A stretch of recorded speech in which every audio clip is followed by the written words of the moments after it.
ایک ایسی کہانی جو تاریخ اور ملک سیاسی عدم استحکام کا شکار تھا۔ ایسے حالات میں ہٹلر نے اپنی تقریروں کے ذریعے لوگوں کے دلوں میں جگہ بنانا شروع کی۔ اس کی آواز میں ایک عجیب کشش تھی۔ وہ لوگوں کے جذبات کو بھڑکانا جانتا تھا، وہ انہیں امید بھی دیتا تھا اور دشمن بھی دکھاتا تھا۔ اس نے جرمن عوام کو یقین دلایا کہ وہ انہیں ایک بار پھر عظیم بنائے گا۔ یہی وہ وقت تھا جب اس نے نازی پارٹی میں شمولیت اختیار کی اور بہت جلد وہ اس پارٹی کا سب سے طاقتور رہنما بن گیا۔ اس کی تقاریر میں نفرت تھی، لیکن وہ نفرت لوگوں کو اپنی طرف کھینچتی تھی۔ وہ کہتا تھا کہ جرمنی کی تمام مشکلات کا ذمہ دار ایک مخصوص طبقہ ہے، اور یہی وہ بات تھی جو لوگوں کے دلوں میں اترتی چلی گئی۔ پھر 1923 میں ہٹلر نے حکومت کا تختہ الٹنے کی کوشش کی، جسے بیر بال پٹش کہا جاتا ہے، لیکن یہ کوشش ناکام رہی اور اسے گرفتار کر لیا گیا۔ اسے جیل بھیج دیا گیا، لیکن شاید قسمت اسے ایک اور موقع دینا چاہتی تھی۔ جیل میں اس نے اپنی کتاب مائن کامپف لکھی۔ اس کتاب میں اس نے اپنے نظریات، اپنی نفرت اور اپنے مستقبل کے منصوبوں کو واضح کیا۔ یہ کتاب بعد میں اس کے نظریے کی بنیاد بن گئی۔ جیل سے رہائی کے بعد ہٹلر نے اپنی حکمت عملی بدل دی۔ اب وہ طاقت کے ذریعے نہیں بلکہ سیاست کے ذریعے اقتدار حاصل کرنا چاہتا تھا۔ اس نے اپنی پارٹی کو منظم کیا، اپنی مقبولیت بڑھائی اور آہستہ آہستہ جرمن سیاست میں ایک اہم طاقت بن گیا۔ لوگ اسے ایک نجات دہندہ کے طور پر دیکھنے لگے، ایک ایسا لیڈر جو انہیں بحران سے نکال سکتا تھا۔ اور پھر وہ وقت بھی آیا جب 1933 میں ہٹلر جرمنی کا چانسلر بن گیا۔ یہ وہ لمحہ تھا جس نے دنیا کی تقدیر بدل دی، کیونکہ اب ایک ایسا شخص اقتدار میں آ چکا تھا جس کے نظریات میں نفرت، انتقام اور برتری کا زہر بھرا ہوا تھا۔ اس نے اقتدار سنبھالتے ہی اپنی طاقت کو مضبوط کرنا شروع کر دیا۔ سیاسی مخالفین کو ختم کیا جانے لگا، آزادی اظہار کو دبایا گیا اور ایک آمرانہ نظام قائم کیا گیا۔ جرمنی آہستہ آہستہ ایک ایسی ریاست بن رہا تھا جہاں صرف ہٹلر کی مرضی چلتی تھی، اور یہی وہ آغاز تھا ایک ایسی کہانی کا جو آگے چل کر پوری دنیا کو جنگ کی لپیٹ میں لے لے گی۔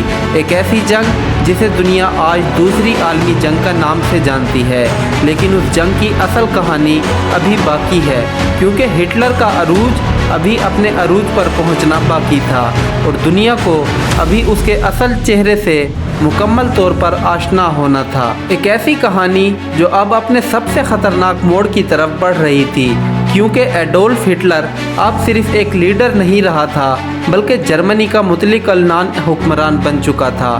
1933 میں چانسلر بننے کے بعد اس نے نہایت چالاکی اور بے رحمی کے ساتھ اپنی طاقت کو مزید مضبوط کرنا شروع کیا۔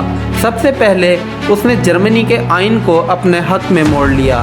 ایک واقعہ جسے رائخسٹاگ فائر کہا جاتا ہے، اس آگ کو بہانہ بنا کر ہٹلر نے اپنی مخالفین پر کریک ڈاؤن شروع کیا۔ کمیونسٹ اور دیگر سیاسی رہنما گرفتار کیے گئے اور جرمنی میں آزادی اظہار ختم کر دی گئی۔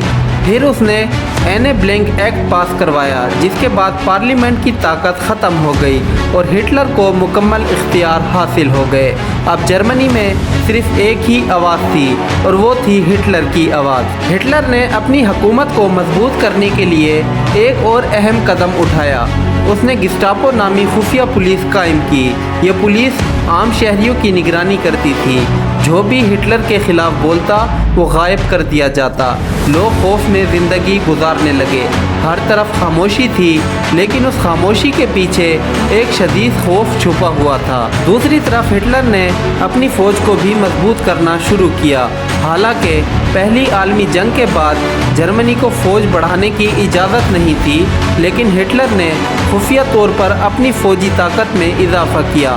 اس نے نوجوانوں کو ہٹلر یوتھ کے ذریعے اپنے نظریات سے متاثر کرنا شروع کیا۔ بچوں کو سکھایا جاتا کہ وہ صرف ہٹلر کے وفادار رہیں اور اس کے لیے جان دینے میں بھی دریغ نہ کریں۔ اسی دوران ہٹلر نے اپنی نفرت کو اصل ہدف واضح کرنا شروع کیا، اور وہ تھے یہودی۔ اس نے یہودی کو جرمنی کے تمام مسائل کا ذمہ دار ٹھہرایا۔ 1935 میں نورمبرگ لاز نافذ کیے گئے جس کے تحت یہودیوں کے حقوق چھین لیے گئے، انہیں جرمن شہریت سے محروم کر دیا گیا، وہ سرکاری نوکریاں نہیں کر سکتے تھے، ان کے کاروبار بند کر دیے گئے اور انہیں معاشرے سے الگ تھلگ کر دیا گیا۔ پھر 1938 میں ایک ہولناک واقعہ پیش آیا جسے کرسٹل ناخت کہا جاتا ہے۔ اس رات یہودیوں کے گھروں، دکانوں اور عبادت گاہوں کو تباہ کر دیا گیا، شیشے ٹوٹنے کی آوازیں ہر طرف گونج رہی تھی اور یہی وجہ تھی کہ اسے ٹوٹے ہوئے شیشوں کی رات کہا جاتا ہے۔ ہزاروں یہودی گرفتار کیے گئے اور انہیں کیمپوں میں بھیج دیا گیا۔ یہ صرف شروعات تھی، کیونکہ آنے والے وقت میں یہ ظلم اپنی انتہا کو پہنچنے والا تھا۔